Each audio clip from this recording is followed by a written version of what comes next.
क्या तुम भी उन्हीं में से हो जो एवेंजर्स डूम्सडे के चारों ट्रेलर को देखने के बाद उसके एंड में आने वाले चारों कोड्स को डिकोड करने की कोशिश कर रहे हैं और तुम्हें अभी तक समझ में नहीं आया कि आखिरकार उन कोड्स का मतलब क्या था? देन ये वीडियो बिल्कुल ही तुम्हारे लिए है, क्योंकि आज की इस वीडियो में हम उन चारों कोड्स को अच्छे से डिकोड करने वाले हैं। दिसंबर 2025 से जनवरी 2026 तक थिएटर्स में अवतार फायर एंड एस के साथ मार्वल ने एवेंजर्स डूम्सडे के 4 टीजर रिलीज किए थे और इसके ऊपर रूसो ब्रदर्स का कहना था कि ये कोई टीजर नहीं, ट्रेलर्स नहीं, बल्कि एवेंजर्स डूम्सडे के स्टोरी के क्लूज है जिन पे हमें अटेंशन देना चाहिए। और अब मुझे लगता है कि पिछले 10 दिनों में मैंने कुछ ज्यादा ही अटेंशन दे दिया है इस पे, तो अब मेरे पास बात करने को बहुत कुछ है। देखो तुमने ध्यान दिया या नहीं, बट एक चीज तो बहुत ही क्लियर है, मार्वल वालों ने एवेंजर्स डूम्सडे को लेकर बहुत कुछ प्लान कर रखा है और इनकी प्लानिंग इतनी खतरनाक है कि इन लोगों ने 4 टीजर्स रिलीज किए हैं अपनी स्टोरीज के क्लूज को दिखाने के लिए। बट यहाँ पे सवाल ये है कि ये ट्रेलर्स 4 ही क्यों है? देखो चारों ट्रेलर देखने में बहुत ही कमाल के थे, सच में मार्केटिंग का लेवल बहुत ही एपिक था। बट एक बात तुमने गौर किया क्या, यहाँ पे 4 ट्रेलर ही क्यों दिखाए गए? वो चाहते तो अवतार फायर एंड एस के साथ सिर्फ एक कंप्लीट ट्रेलर भी डाल सकते थे, बट 4 ही क्यों? और चारों ट्रेलर के अंदर एक अलग अलग टाइप का कोड भी ग्लिच करके हमें दिखाया जाता है जो कि सब एक दूसरे से बहुत ही अलग है। वेल ये सब कोई कोइंसिडेंट तो नहीं हो सकता, ये तो बिल्कुल ही वेल प्लान्ड स्ट्रेटेजी है ऑडियंस के साथ माइंड गेम खेलने का। वेल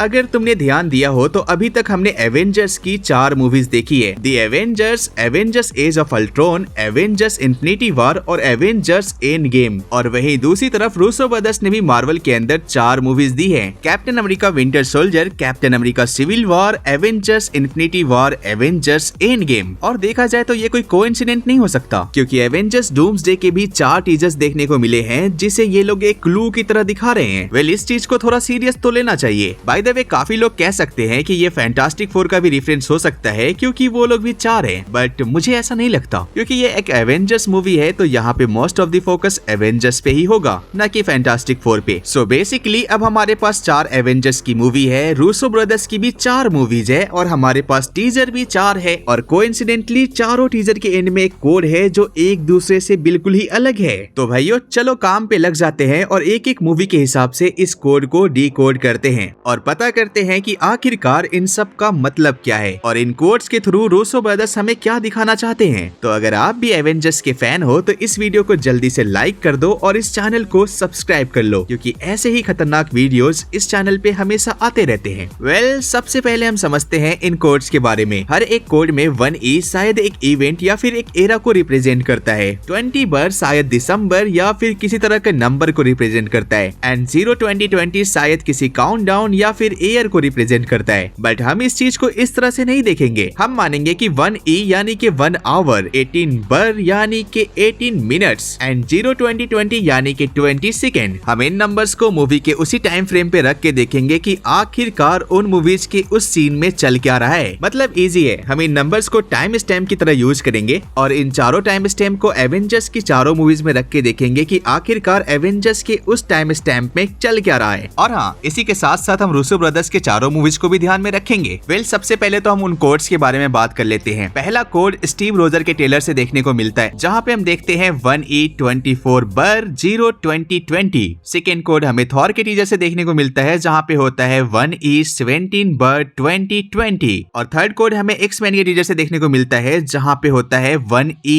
11 बर 0-20-20। और लास्ट वाला कोड हमें वकांडा और फैंटास्टिक 4 के टीजर से देखने को मिलता है, जहाँ पे होता है 1E 04 बर और 0-20-20। तो अगर अब आपको कोई कंफ्यूजन ना हो तो चलो एक एक करके ब्रेक डाउन करते हैं इन सारे कोड्स के बारे में, starting with the first Avenger movie, the Avengers. देखो एवेंजर्स मूवी ना वो मूवी थी जहाँ पे सारे एवेंजर्स पहली बार असेंबल हुए थे, मतलब हमारे सारे चहेते सुपर हीरोज पहली बार एक फ्रेम में देखने को मिले थे, वो भी टीम अप करते हुए एक साथ लड़ते हुए। इसलिए ना ये मूवी थोड़ी ज्यादा ही स्पेशल है। और अगर तुम इस मूवी के 1E 24 बर 0-20-20 यानी कि 1 आवर 24 मिनट 20 सेकेंड पे आओगे ना, तो यहाँ पे तुम्हें एक सीन देखने को मिलेगा जहाँ पे फिल कॉल्सन की डेथ होती है। हाँ भाई साहब, इसी सीन में लोकी फिल कॉल्सन को स्टैप करके मार डालता है और यही वो मूवमेंट होता है जिसकी वजह से टीम एक साथ आती है, यूनाइट होती है और लोकी को हराती है। बट व्हाट इफ अगर फिल कॉल्सन कभी मरता ही नहीं, लोकी ऐसा करता ही नहीं, तो क्या एवेंजर्स सच में यूनाइट होते? सवाल तुमसे है, जवाब तुम देना मुझे। वेल सेकेंड कोड 1E17/02020 यानी कि 1 आवर 17 मिनट 20 सेकेंड पे अगर तुम जाओगे ना तो वहाँ पे हमें थॉर वर्सेज हल्क का बैटल दिखाया जाता है एक हेली कैरियर पे, जो कि फोकस करता है थॉर को इमोशनली नहीं बल्कि उसकी स्ट्रेंथ और फैमिली राइवलरी को दिखाता है, और ये सीन भी काफी इंटरेस्टिंग है। वहीं पे 1E11/02020 यानी कि 1 आवर 11 मिनट 20 सेकेंड पे हम देखते हैं एवेंजर्स आर्ग्यू कर रहे होते हैं, एक दूसरे से बहस कर रहे होते हैं, बता रहे होते हैं कि कौन कितना काबिल है। और वहीं पे थॉर का एक डायलॉग है जहाँ पे वो बोलता है कि तुम लोग बहुत ही अच्छे और बहुत ही छोटे हो मेरे सामने। मतलब समझ रहे हो, यहाँ पे माहौल बहुत ही इंटेंस हो चुका है और ये लोग आपस में लड़ने को तैयार है। मे भी शायद ये सीन हमें एवेंजर्स वर्सेज एक्स-मेन को दर्शाएगा एवेंजर्स डूम्सडे में। देन लास्ट कोड है 1E04/02020 जो कि वकांडा और फैंटास्टिक फोर के टीजर का कोड है। इस कोड के हिसाब से 1 आवर 4 मिनट 20 सेकेंड पे नताशा इंट्रोगेट कर रही होती है लोकी को। वहाँ पे नताशा बोलती है कि before I worked for shield I made a name for my self. हालांकि ये सीन उतना कुछ खास नहीं है, बट ये सीन हमारे लिए इम्पोर्टेंट है। वेल इन चारों कोड को देखने के बाद अगर तुम मुझसे पूछोगे ना कि इन सब में तुम्हारे लिए सबसे ज्यादा मैटर कौन सा कोड करता है, तो मैं कहूंगा फर्स्ट वाला, क्योंकि फिल कॉल्सन ही वो एक बंदा था जिसके मरने के बाद सारे एवेंजर्स एक साथ आए थे, और आज भी एवेंजर्स की मिसाल इसी बात पे दी जाती है कि वो साथ में रहते हैं और इसी वजह से वो दुनिया को सुरक्षित बनाते हैं। बट क्या हो कोई एक ऐसा डायमेंशन हो, एक ऐसा यूनिवर्स हो जहाँ पे फिल कॉल्सन कभी मरा ही ना हो और वहाँ के एवेंजर्स आज भी एक दूसरे से दुश्मनी रखते हो और वहाँ लोकी राज करता हो। भाई सोचने जाओ ना तो ये बहुत ही पॉइंट वाली बात है और इस चीज को हम ऐसे ही नहीं छोड़ सकते।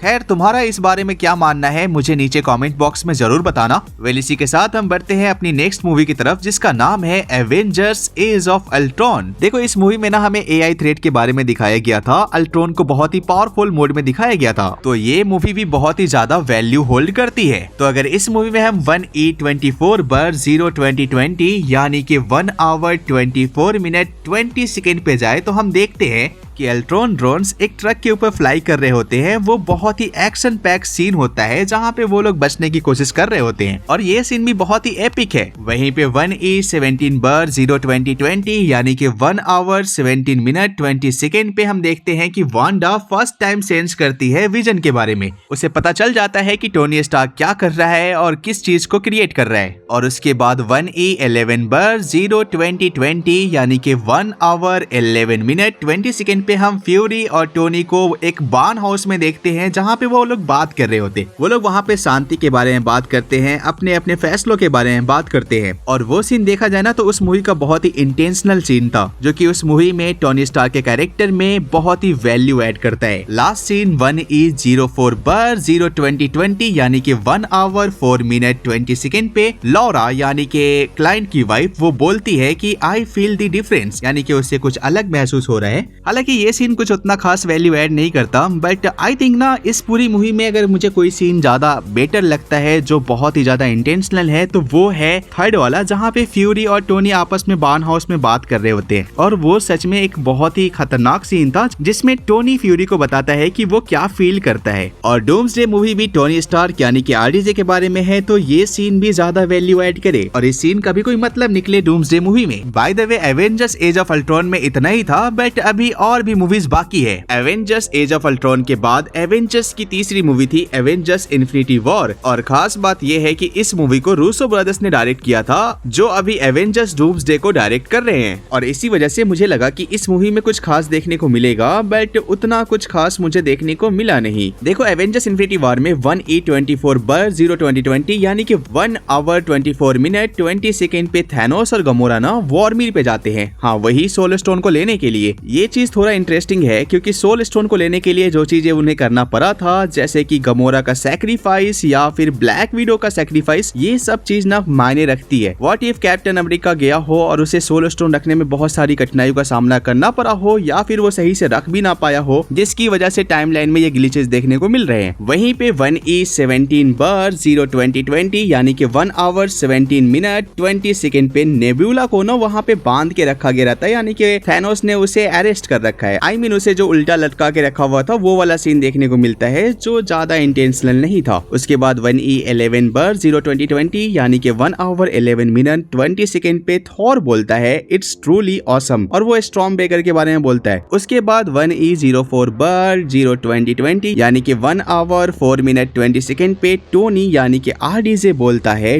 डॉक्टर। बस इतना ही वर्ड बोलता है। वो वहाँ पे डॉक्टर स्ट्रेंज को रेफर कर रहा था, बट इस वर्ड से सिंबॉलिक हो सकता है कि वो डॉक्टर डूम के बारे में बताना चाहता हो, मतलब उस सीन में नहीं। आई मीन रूसो ब्रदर्स इस हिसाब से हमें डॉक्टर डूम का हिंट देना चाहते हैं। हालांकि इन्फिनिटी वॉर में मुझे कुछ खास दिखा नहीं, बट एंड गेम में भाई साहब बहुत ही क्रेजी चीजें देखने को मिली है। एंड गेम एवेंजर्स की चौथी मूवी है और अब तक की देखी हुई लास्ट मूवी, और ये मूवी बहुत ही खतरनाक मूवी है और इसी मूवी में बहुत चीजें इधर उधर होते हुए दिखी थी, यानी कि टाइम ट्रेवल और भी बहुत सारी चीजें। सो इन्फिनिटी वॉर में 1E24 बर 02020 यानी कि 1 आवर 24 मिनट 20 सेकेंड पे हम देखते हैं एंशिएंट वन को, जो कि डॉक्टर बैनर को टाइमलाइंस के बारे में बता रही होती है, टाइमलाइंस और उसके ब्रांचेस के बारे में। यार ये सीन ना बहुत ही सिग्निफिकेंट है क्योंकि इसी सीन के बाद हमें बहुत सारी चीजें समझाई गई थी। एंशिएंट वन ने बताया था कि टाइमलाइंस में थोड़ा सा भी छेड़छाड़ करने के बाद बहुत सारी चीजें बदल जाती है, एक नई टाइमलाइन क्रिएट हो जाती है, और जो कि हमने TVA में भी होते हुए देखा था। बट TVA वालों ने ये कहा था कि ये सब कैप्टन की डेस्टिनी थी, ये सब एवेंजर्स की डेस्टिनी थी, वो उन्हें करना ही था। बट अगर तुम ध्यान दोगे ना तो उस टाइम पे ये सब कुछ ना कैंग लिखता था, जैसा कैंग लिखता था वैसा ही होता था। बट कैंग के मरने के बाद चीजें बदल गई है। लोकी ने सबको फ्री विल दे दिया है और फ्री विल आने की वजह से वो सब चीज का इम्पैक्ट अब गलत हो सकता है। आई मीन अगर तुम समझो ना तो कैप्टन ने जब टाइम ट्रेवल किया तो वो उस टाइम के लिए तो बेटर था, बट जब लोकी TVA की कमान को संभालता है तो सब कुछ गड़बड़ हो जाती है और उसके बाद होने वाली कहानी या हो चुकी कहानी पे इम्पैक्ट पड़ता है। तो हाँ, ये सीन बहुत ही इंटेंशनल है, इस सीन को हल्के में मत लेना। उसके बाद 1E17 बर 02020 यानी कि 1 आवर 17 मिनट 20 सेकेंड पे थॉर को ना ऐसा दिखाया जाता है कि वो लोकी के माउथ को बंद कर रहा है, मतलब चुप करा रहा है एवेंजर्स टावर के अंदर, और ये वही सीन है जहाँ पे लोकी एस्केप करेगा और वो सीधे टीवी में पहुंचेगा। तो भाई ये सीन भी कोई मामूली सीन नहीं है। इस सीन के बाद बहुत सारे भसड़ मचने वाला है, मल्टीवर्स में भूचाल आने वाला है और मल्टीवर्स की कहानी बदलने वाली है, तो इस सीन को भी हल्के में नहीं लेना चाहिए। उसके बाद 1E11 बर 02020 यानी कि 1 आवर 11 मिनट 20 सेकेंड पे थॉर को रोते हुए दिखाया जाता है, जो कि उतना कुछ इंटेंशनल नहीं था। उसके बाद 1E04 बर 2020 यानी कि 1 आवर 4 मिनट 20 सेकेंड पे रॉकेट कहता है you wanna go to space baby. हाँ, वही वाला सीन जिसमें वो एंटमैन को मजाक उड़ाता है, तो ये सीन भी कुछ खास नहीं था। और रही बात विंटर सोल्जर्स और सिविल वॉर की, तो उन दोनों मूवीज में भी मुझे कुछ खास सीन देखने को नहीं मिला, मतलब बहुत ही नॉर्मल सा सीन था जैसा कि उसकी कहानी में दिखाया गया था, बट वो किसी भी तरह से मल्टीवर्स या फिर डूम्सडे से कनेक्टेड नहीं फील हुआ, इसलिए मैंने उस पे बात करना जरूरी नहीं समझा। बट हाँ, मैंने उसे देखा जरूर है ताकि मैं ये क्लैरिफिकेशन रख सकूं कि रूसो ब्रदर्स अपना अलग ही गेम तो नहीं खेल रहे। बाय द वे, एवेंजर्स की चारों मूवीज में मैंने बहुत सारे सीन्स के ऊपर डिस्कस किया है, बट अगर उन चारों में से कोई 4 सीन्स मैं उठा के तुम्हारे सामने रखना चाहूँ तो वो ये होंगे। फर्स्ट, द एवेंजर्स का वो वाला सीन जहाँ पे फिल कॉल्सन की डेथ होती है, और ये सीन भी बहुत ही इंपॉर्टेंट है क्योंकि उसके बाद ही एवेंजर्स का फॉर्मेशन होता है, यानी कि अपने एवेंजर्स की टीम को बनते हुए देखते हैं हम लोग। अगर फिल कॉल्सन की डेथ नहीं होती तो एवेंजर्स टीम कभी बनती ही नहीं। सेकेंड सीन वो वाला है जहाँ पे टोनी स्टार्क निक फ्यूरी के साथ हॉकाई के बार्न हाउस में बात कर रहा होता है, जहाँ पे वो बताता है कि वांडा ने उसे क्या दिखाया, वो सपना कितना खतरनाक था और वो सपने में उसने क्या क्या किया, और क्या हो वो सपना सच हो जाए। और सच में यार वो सपना ना ऐसा हिंट देता है कि आयरन मैन आगे चल के डॉक्टर डूम बनने वाला है और उसकी वजह से ही पूरी एवेंजर्स का खात्मा होने वाला है। थर्ड वाला एवेंजर्स एंड गेम का सीन है जहाँ पे एंशिएंट वन ब्रूस बैनर को बता रही होती है टाइमलाइंस के बारे में। वहीं पे चौथा सीन भी एंड गेम से है जहाँ पे थॉर लोकी के मुंह को बंद करता है और इसके बाद ही लोकी वहाँ से गायब होता है और जाकर TVA में बैठता है। सो इसीलिए मैं इन चारों सीन को टॉप प्रायोरिटी दूंगा क्योंकि जब ट्रेलर 4 है तो हमारा कंक्लूजन भी 4 होगा। बाय द वे, तुम्हें ये थ्योरी समझ में आई या नहीं आई मुझे नीचे कमेंट करके जरूर बताना। तो मिलते हैं तुमसे नेक्स्ट वीडियो में, तब तक के लिए बाय बाय।